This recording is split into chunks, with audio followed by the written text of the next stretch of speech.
Spiritual awakening signs. I am very cautious to label things as signs of awakening. In truth, a spiritual awakening is just the beginning. It is the light coming on in the house so that you can see everything for what it is. Now comes the immense urge to clean up, heal, and expand your space, and all of this comes naturally in a rush of intelligent energy. Sometimes, it can feel so strong that the unconscious ego that may be clinging on will feel like this is all happening to you. But be sure, you have chosen it, and if you don't feel that way, then now is especially important a time to consciously choose what is already unfolding in your life.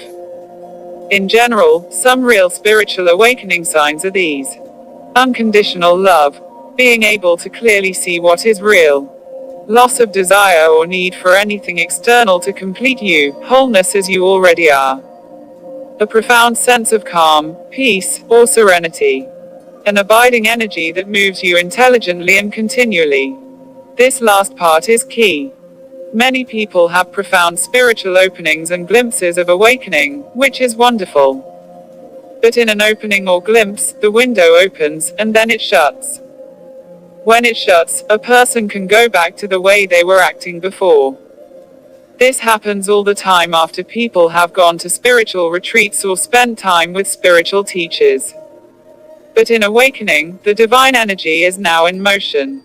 Your perspective, emotions and physical sensations all move and align seemingly on their own.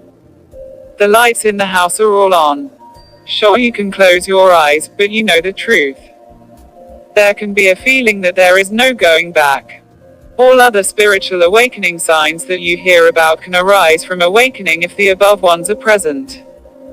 The secondary spiritual awakening signs or symptoms, although I don't prefer the term spiritual awakening symptom. The word symptoms has connotations of experiencing a disease. In fact, you are being cured of the illnesses you have been living in. Without the above spiritual awakening signs, there are all kinds of reasons people can feel fatigue, energy shifts, and whatnot. Many people are trying to self-diagnose a lot of issues, and so we must be very mindful about what we blame on awakening. The dark awakening. I want to add a new term to this spiritual awakening blog post, and that's the dark awakening. When someone awakens and has tons of pain, they may plunge into a period of ego and/or physical collapse. This can be a time of undiagnosable physical ailments and all kinds of emotional pain. They feel totally in the dark and often feel very helpless. I've seen this happen with 3 students, and it can be confusing because there is no sense of peace, love, clarity, or wholeness. Instead, that abiding divine intelligence starts moving the person right into their issues, and any sense of bliss or clarity doesn't arise until much later, even years later in the spiritual journey. Hence, many people who have a dark awakening don't even realize they've awakened. The key to knowing if you've awakened or not is that spiritual inner work makes a huge difference. There are lots of reasons someone can get plunged into some kind of unknown illness or deep depression. However, when someone awakens, spiritual help and inner work open up spaces inside that need to be healed and which are being pressurized by the awakened energy. As someone embraces the pain and learns to listen to it, they start to learn how to break down the walls that are resisting this inner truth and love. The darkness recedes, and they start to feel better. They begin to understand themselves and find clarity.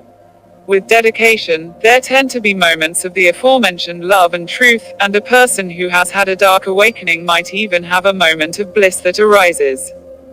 However, a blissful experience is not the goal. Freedom is the real opportunity here, and in a dark awakening, the path to true spiritual freedom starts immediately by embracing pain.